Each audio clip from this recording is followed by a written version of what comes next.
Hey everybody. This really isn't the way I had planned to address the company today, but nevertheless, here I am. I'm up in northern New York in Malone. My dad is recovering from a pretty severe diabetic episode that happened Monday night, Tuesday morning. So up here with my family.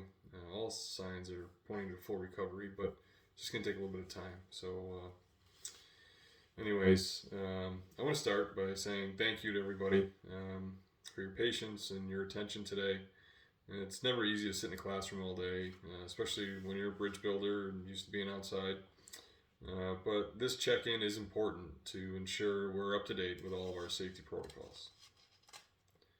We have more work than we can handle at our current staffing levels, which is a good problem to have, but it's still a problem.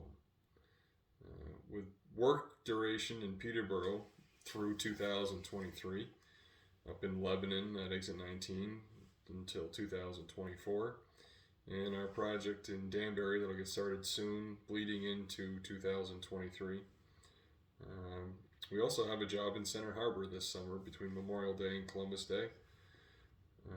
We just added another job in Keene for 2023, bringing our total backlog to get through in 2022 and 2023 to around $20 million worth of work.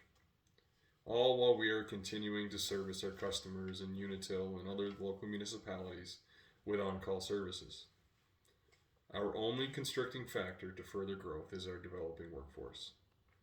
Our equipment program and our business operations are all appropriately sized to do 50% plus more work than we currently have. We just don't have the bodies to do it. Finding 10 more skilled tradesmen will allow us to get back there and relieve some of the burden on you guys. The key word to hiring here is skilled help. Though we need help, we need the right help. We will obviously have to look outside the company to fill these voids, but it is preferred to promote from within first. So I'd like to announce some of the recent promotions. Matt Chambliss has been promoted to equipment supervisor. Matt started with us as a crane operator in August 2019 and immediately jumped right in doing tasks well outside his typical duties. It became rather evident quickly that Matt was a good operator, good teammate, but had other skills that needed flexing. As you guys saw in Matt's presentation earlier today, he's going to be taking a more preventative maintenance and proactive approach to the program. Matt has been tasked with taking our capital equipment program into the 21st century. Our equipment program is going to be a focal point for our summer operations this year.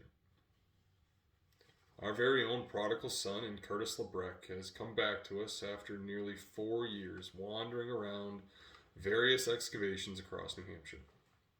Glad to have you and your wire reel back, Curtis.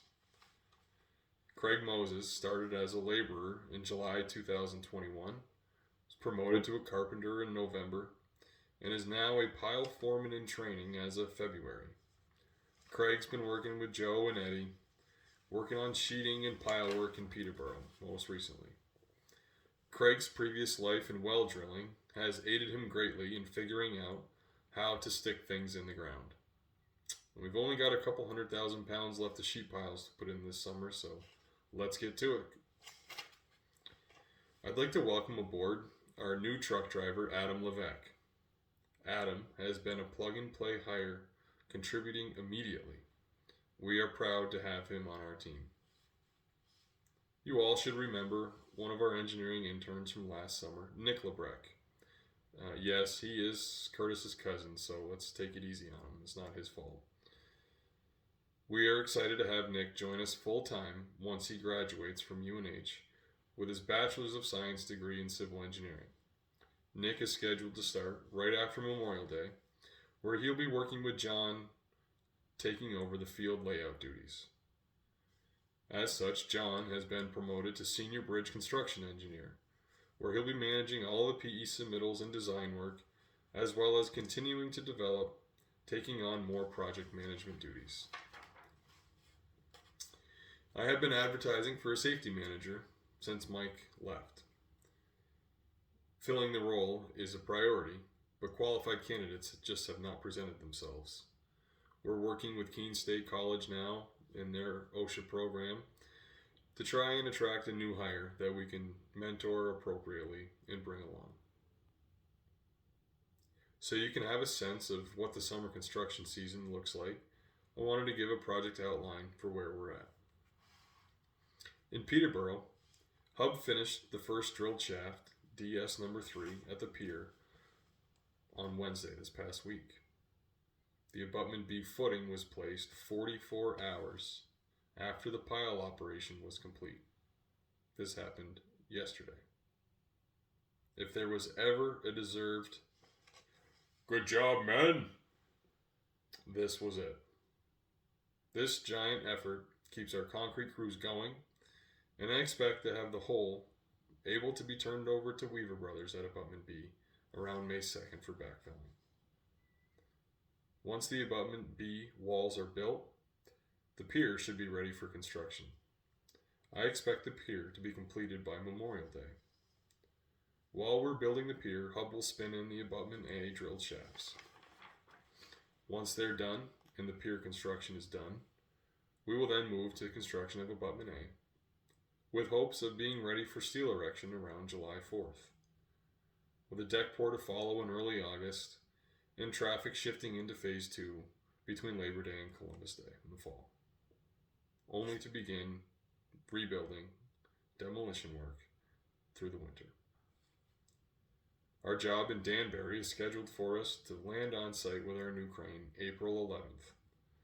The job has over 2,000 cubic yards of concrete to be placed, with footing placements of over 300 cubic yards and wall sections upwards of 150 cubic yards each. Buzz is being tasked with some of the largest concrete placements the company has done in over a decade. Abutment B construction should be wrapped up around August 1st, and abutment A will follow, hopefully ending by Thanksgiving. If all goes according to plan, we'll set steel and get the deck on through December. Our $800,000 quick hitter in Center Harbor will start after Memorial Day and needs to be wrapped up before Columbus Day. It's a concrete bridge beam, similar to what we've done in Concord and Madbury over the last year. And Lon is going to be tasked with pulling this one together for us. Mike D will continue his work up at exit 19 in Lebanon, hoping to switch traffic over to the northbound side of things mid-May. Mike has 3 phases of river bridge construction to get through on the northbound barrel before landing at northbound Route 4 bridge sometime around Columbus Day. This will set us up for work through the winter up there again next year. Route 4 will be reconstructed through 2023, and all the lipstick will be put on in 2024. Now, with that out of the way, it's time to acknowledge some work anniversaries. Mr. Buzz Abbott will be celebrating 31 years with the company in May. Mr. Jeff Stilkey will have 30 years in May. Congratulations to you two.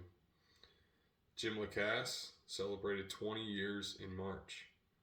Lon Collins will be celebrating 12 years in April. My 10-year anniversary is actually on Saturday. Joe Simons, 8 years in March. Scott Frechette, 7 years in March.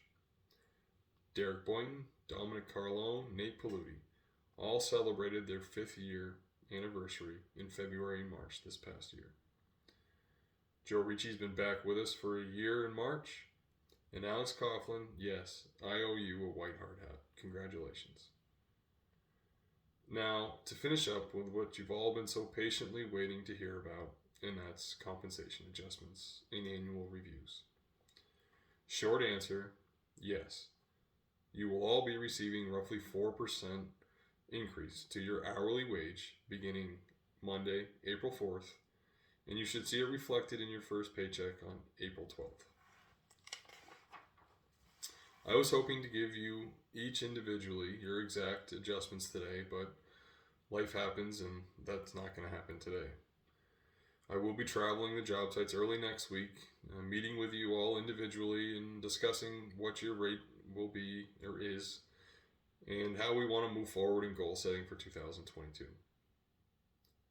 Formal reviews were not done for this quarter, but my interactions with all of you and feedback from your direct supervisors weighed heavily on my adjustments for this year. I will work to get formal reviews out to you for a second quarter review. Spent a lot of info over a very strange delivery method, perhaps, but I hope you all took quite a bit away from today. In closing, I want to thank you all for your hard work and dedication. And as a direct result of such hard work and dedication and your continued efforts with the company, our share valuation increased 18% this year. This is a direct reflection on yourselves. Congratulations. So, thank you, but it's time to get back to work.